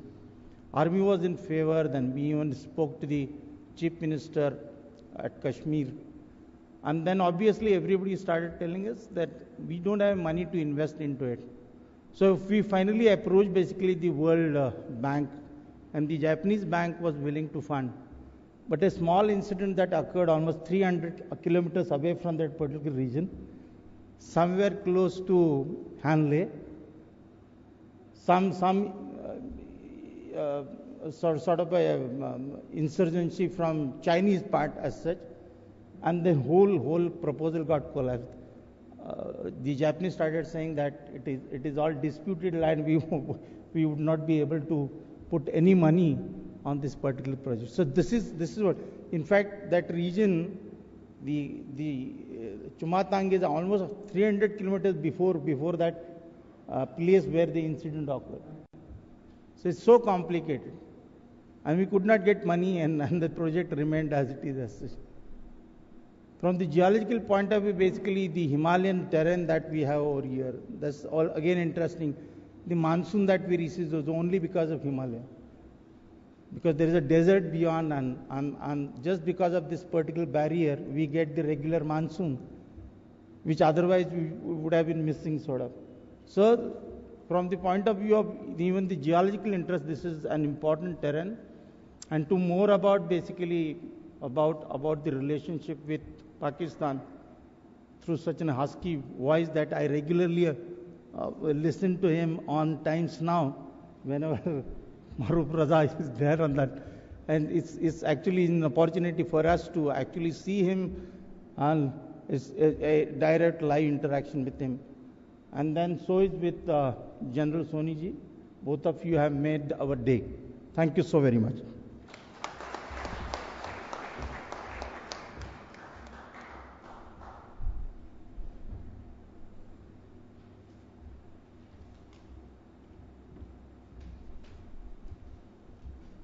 Thank you very much, sir. Thank you for your thoughts on the contemporary topic. With the permission of the chair, we'll have a short question-answer session with a plethora of views being expressed. I'm sure there'll be a lot of questions. My only request, few ground rules to be followed. Before you ask a question, please identify yourself and also indicate the department or institute you represent. And be very brief with the question, cut out the prelude. So, any questions? The house is open.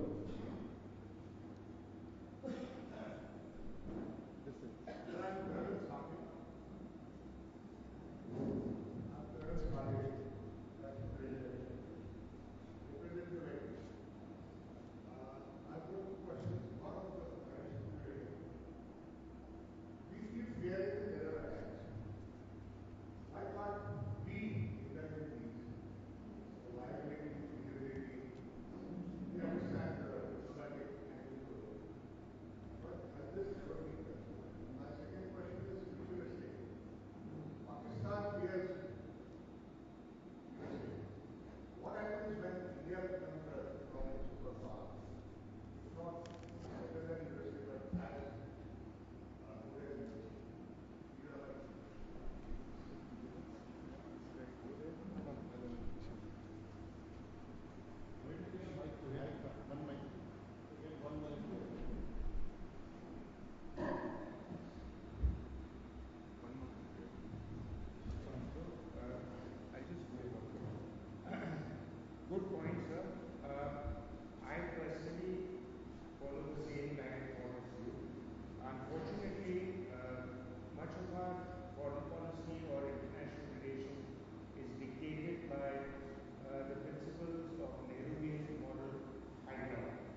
Mr. Abbasi and all, they are, as Emma Duncan said in her book, Breaking the Curfew, that when Zia died, the politicians were sitting around in their shalwar kurtas and pajamas and prostrating in the knee. But behind them stood the men in khaki with medals on their chests, who were smiling at them like school teachers smiled at young boys when they play at the playground. But I'll tell you when your time's up. Why don't you like to give Kashmir to Pakistan? Take a mic, sir. Give him. Back. Hello, would you like to give Kashmir to Pakistan instead of taking a lot of credit? Sir, introduce yourself. I am Prof. Not as I take Prof. Even Sardar Patel was of new age. But the point is that we didn't stop with Kashmir. You know, there is no, I don't see any evidence to convince me that if Kashmir went to Pakistan, that would be the end of hostilities with India. International relations says that nations are brought together by their leaders for two reasons. One is the threat of an aggression, and the other is the benefits of economic integration. So EU came together because of the benefits they saw of economic integration, and France and Germany, long-standing rivals, fell in the same boat. Threat of aggression was the model that the Soviets used, Pakistan uses, to keep its people together. So therefore, while we offer a no-war pact, Pakistan offers a non-aggression pact. You see, so they have this aggression thing ingrained in their narrative, and you can't take it away from them, because it will have to undo a lot of other stuff that has been built in since independence about Indians who have horns on their head. So therefore, I think, you see, Kashmir, as Mr. Campbell, who was Churchill's secretary, said, the clock just happened to stop at Kashmir. It could have stopped at Bengal, it could have stopped at Punjab, it just stopped at Kashmir. So Kashmir became a symbol of India-Pakistan rivalry, when all options for Pakistan to define itself as a modern nation state were falling apart. So it was a straw in the wind they held on to. And this whole argument that Pakistan gives that they are champions of the Muslim cause, neither Islam led them to hold East Pakistan together. Neither Islam allows them to accept the Baluchis also as human beings, or the Sindhis, or the people in Fatah, or even the Afghans. So I don't buy that Islamic argument of Pakistan. Basically, Pakistan is an accident of history, and it has created this big monster of India to justify its increasing role of the army. You take the army away from Pakistan's narrative, and there is some hope of liberation. That's my view. Sir, I am Aditya Singh, and is so many different studies. So my question to you is, with the involvement and investment of China in Pakistan, Pakistan is likely to become a colony of China. So what would be the relations between India and Pakistan in near future with the involvement of China in Pakistan? See, North Korea is already a colony of China, but North Korea still manages to engage the United States. So it's not that China will completely take over Pakistan. There are many quasi-states which continue to have the tendencies of being an independent state. You might be of interest to know that many countries can't afford their missions in New York to have their representation in the US. But the US gives them office and residences, everything in New York, with the thing that whenever we ask for a vote, they give a vote to us. So games are played at various levels by countries. It's not a straightforward thing. There will be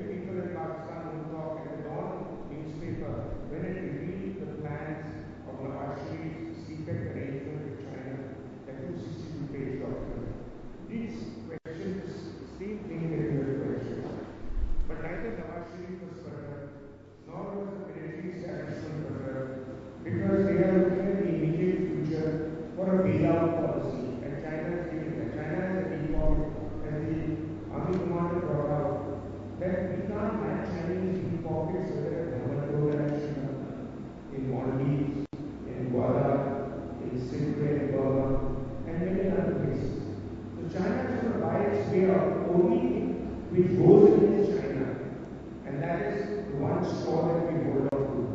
That their financial engagements with countries become so one-sided, and the payback system is so unfair that even countries like Kazakhstan, which is almost a Chinese colony, has stood up and started speaking up against China and the Belt and Road Initiative.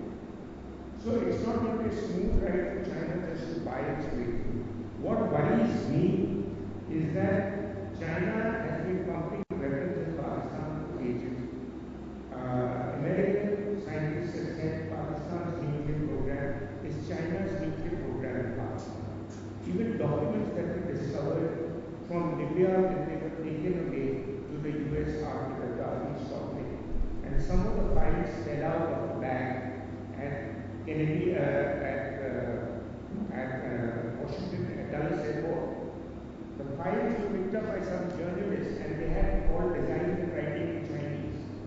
So Chinese design was sold to Pakistan, Pakistan sold those designs to Libya, and America got hold of it. So, and Ibn Khan has been on record to say that the entire Chinese nuclear program was exposed to the European. It's China's nuclear program in Pakistan. And therefore, China is doing this to keep us involved with Pakistan in the subcontinent so that we don't get up, as the army commander said, provide a challenge to them in Asia. Read a book When China Rules the World by Martin Jacks, and there is enough of it. Okay, we'll just have last round of questions. I'll request Mr. Maroof not to respond right now. We'll take on 3 questions and the common response will be given. Yeah, Bhaskar.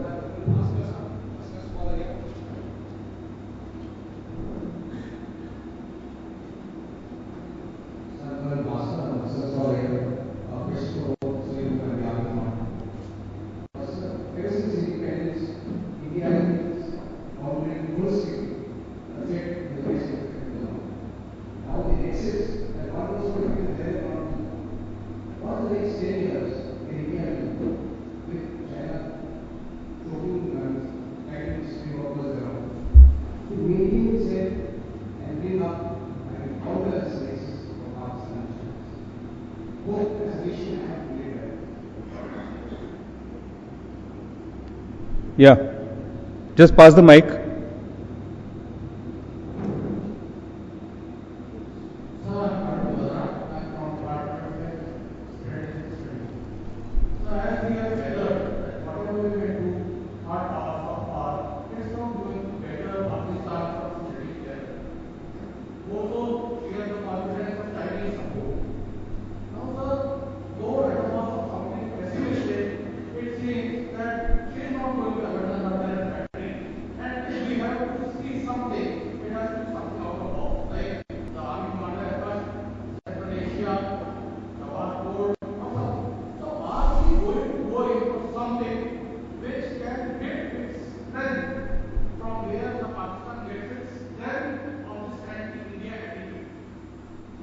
Okay, Godara, just pass the mic behind.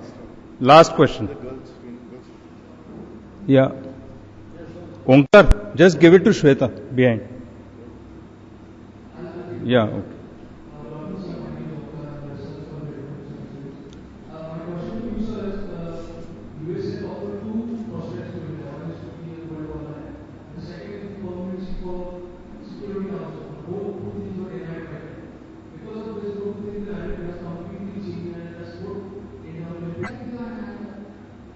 Is there any way in which, what I want to understand is that how do we deter Pakistan aggression? What is it that we are afraid of the most?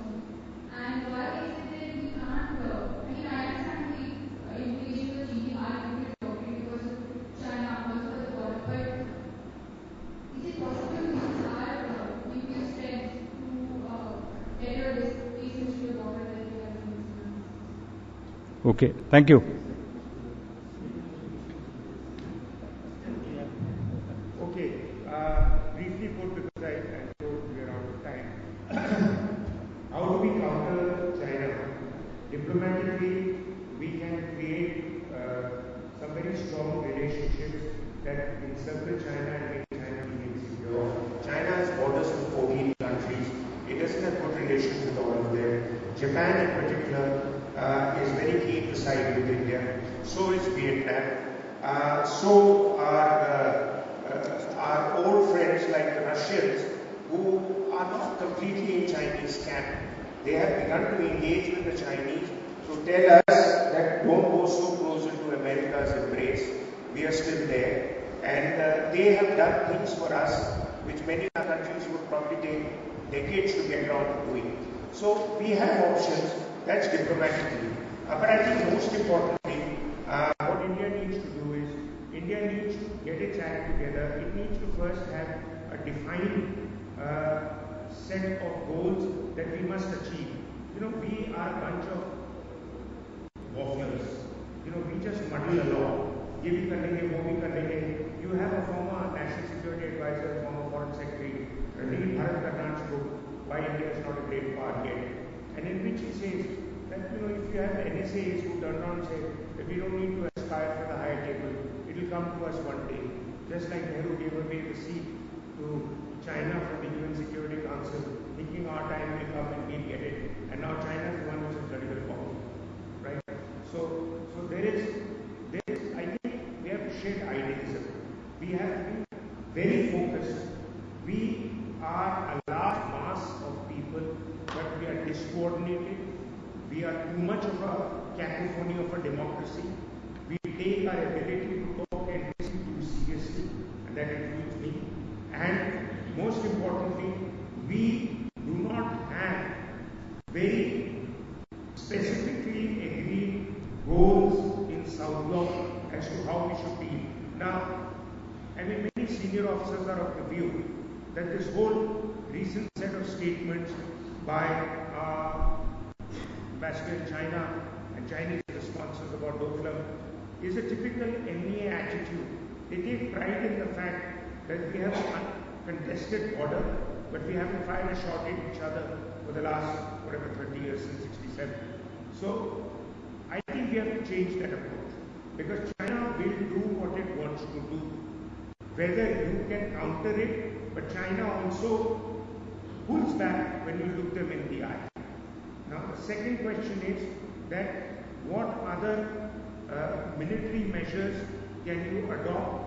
I think we have a lot of scientific wherewithal, we have capabilities, but we are always very shy to project ourselves in a muscular form. We have always tried to say, boss, bura mat manna, hum bhi pahunch jayenge apne missile ke. You know, but we need to, for example, Vietnam has been asking for BrahMos missile, but we can't seem to get permission from the Russians to give the BrahMos missiles.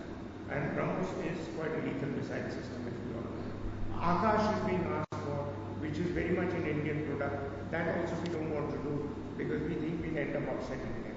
I mean, you read Arun Shori's book, the book on what is called something called deceit.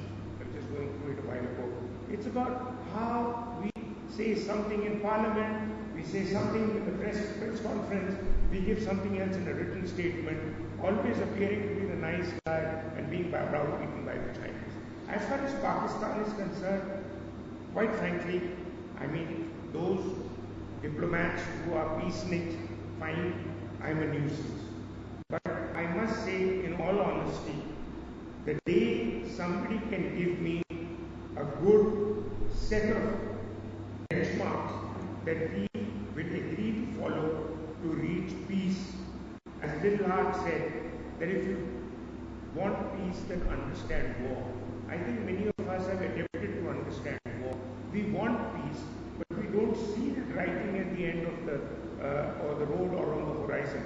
And it's not that I am any more part of the military establishment and I need my boys need toys, which means I need my guns, missiles and aircraft, and therefore I have to keep building up a case to spend precious national money instead of development on military wherewithal. How much are we spending? We're not even spending 1.6% of our GDP on defense for a country of our size. And see our challenges. I know we have other challenges, but it's a fallacy to believe that if you don't spend on defense, you'll become so strong economically that the world will take you seriously. Japan has been an economic giant for 6 decades, but it's still a military midget. So do you want to go that route? And Japan has only one territorial dispute, and that is on Senkaku Islands with China. And there also it was ready to flex its muscles. So we need to get our act together. We need to get our resources and our people together on the same page. And if every Indian knows and understands, and departments like this are doing yeoman service in creating national awareness, that there are threats we need to prepare for, and there are threats we need to understand. If you understand that, half your problems are over. The tragedy is the bulk of our senior political leadership are not interested in matters of national security, because that doesn't get them votes. They are interested in things which will get them votes and which get them prime time viewership, so that their vote bank thinks that my MP is doing a good job. Thank you, sir. There are 2 books which I will recommend: Wars and No Peace Over Kashmir and Low Intensity Conflicts, The New Dimensions to India's Military Commitments, written by the esteemed speaker who has been here whole day with us today. I'm sure if you read these books, you'll have many more questions to ask in the next session that we have. May I now move on to the next? Request General Chavan to please propose the vote of thanks.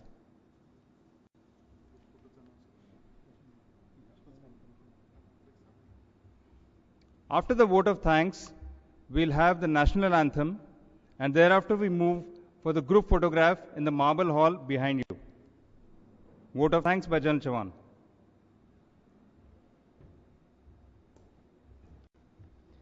The Honorable Vice Chancellor of Pune University, Mr. Maroof Raza, our esteemed speaker, the distinguished Army Commander, the Registrar of the University, Mr. Shaligram, and Dr. Khare, honored guests who are out here, and the students who've come for the lecture. It has been a very interesting talk by both the speaker and the question answers thereafter which have followed, and of course the peace of mind which the Army Commander gave on the subject, which was very revealing. First, about what the Vice Chancellor was speaking related to his geological endeavors in Ladakh. I had the opportunity of seeing one of the endeavors, and I'd like to share that endeavor with you. The place which he is calling Chumathang is overlooking the Indus River, and it is a place which has got a lot of hot springs. So it's a very hot place in the sense that even in the coldest part of winter, which goes to -40 at 15,600, people go there for having a bath in those hot springs because they have supposed to have very good healing properties. One of the drillings which the esteemed Vice Chancellor and his team had done out there, the Japanese had done, went down into one of the biggest hot water aquifers in Ladakh. That aquifer had so much of pressure that the hot water from that spring sprung up to 30 meters vertically. And they had a lot of problem in sealing that aquifer, which is right behind one of the main guest rooms which the Army has got on the river Chumathang, where people go for medicinal treatment. So that is a bit aside, on the lighter side, what the Vice Chancellor was speaking about. 2 important small little tidbits when we talk about the issue which Maroof spoke so eloquently about. One is Optopac. Optopac also he mentioned during his talk. Most of you will be surprised that throughout our service careers at least, we kept hearing that it's a brainchild of the Pakistanis. However, when I went through the Kargil report, Kargil Review Committee report, I was surprised to read that OPTOPAC is actually the brainchild of a set of retired Indian Army officers. The larger issue is that the Indian Army and the higher thinking hierarchy is able to get into the Pakistani mind correctly. That is the larger issue.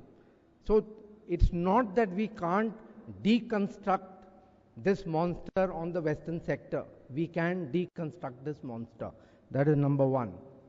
Number two, when we spoke about the nuclear issues, and Maruf spoke so eloquently about the exchange which took place between China and Pakistan, there is another surprising element which came to light when I was reading the Kargil report again, that the Pakistanis had actually started the process in 1972 after the Bangladesh war or the 71 war. And by 1980, they had got the nuclear device. And from 1980 till 1987, they developed the nuclear bomb. The design of the nuclear bomb, which they first exploded, was the same design which the Chinese had in their fourth nuclear device in 1966. It was absolutely the same design. So what Maruf has said today is absolutely bang on. The entire design of the bomb has been given by the Chinese to the Pakistanis. That's the fourth nuclear device in 1966. That is why the Chinese, and that is why 1987 and Op Parakram led to all the trouble, and we started getting the nuclear threats from the Pakistanis well before 1998. We started getting the threats from 1987 after Op Parakram. That is a fact of life. While we became overt nuclear powers in 1998, but we started getting the threats in 1987, 1988.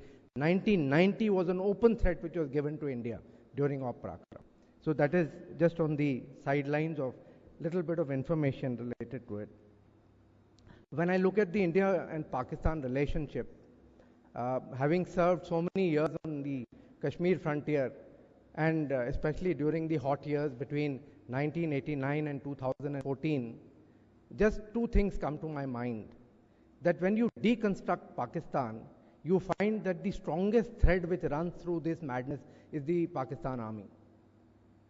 So in the deconstruction, the method of handling it, to my mind, is that the Pakistan cell, when I found that after 1989, when was the most peaceful years India had in the Indo-Pakistan context, is when the PMO directly handled Pakistani affairs and coordinated it under the Cabinet Secretary, number one. And number two, the Indian Army, when Kashmir erupted, was able to look inwards instead of looking outwards and inwards. Outwards meaning the ceasefire was kept quiet. Inwards means you are able to handle Kashmir independent of the LAC. And that can only happen when the armed forces have that space which Maruf had already described, and Musharraf said after the nuclear explosions in 1998, that there is a space in the nuclear context for limited conventional things to happen. Let the armed forces exploit that space on the LAC to keep the Pakistani army quiet. And we have ways and means of doing it, and we have done it earlier for long durations. The Pakistani army understands only one language which we can tell them in, because the army commander said that, to understand the Punjabi psyche on the other side also, we have to think like a Punjabi. So the Indian army knows how to think like a Punjabi. Let the Indian army do that, and let the hierarchy at the top, with the PMO directly handling Kashmir, handle Kashmir. In the triangulation which occurs in terms of China, India and Pakistan, the elephant can always dance to the Indian tune and the dragon can adapt to it. There's no problem. So if you keep the Chinese humored and you deconstruct this Pakistan and handle Pakistan in that manner, it's been done earlier. So it's nothing great, it can be done. So good, it is happening correctly, and I'm sure it will happen correctly with our nation being in the best hands as possible. I would like to thank Maruf for an excellent and eloquent talk, the Army Commander for his views on the subject, and it will be incomplete if I don't thank the VC for having made available this beautiful hall for this talk, and also the honorable members, some of them who have telecast this lecture live to all the affiliated colleges. I think it must be the first time when it is happening, and we are grateful to the Vice Chancellor and we are grateful to Dr. Khare for all the support. The team which is led by Madhusudan and which went into making the arrangements for this beautiful lecture, we are absolutely grateful from the Department of Defense and Strategic Studies to them and the staff which has done such a beautiful job. And finally, thanks to the esteemed guests, Maruf and the Army Commander here for having honored us. Thank you very much. I propose a vote of thanks for the esteemed speaker as well as for the Army Commander, the honorable guest out here. Yeah. Thank you very much. Thank you very much, sir.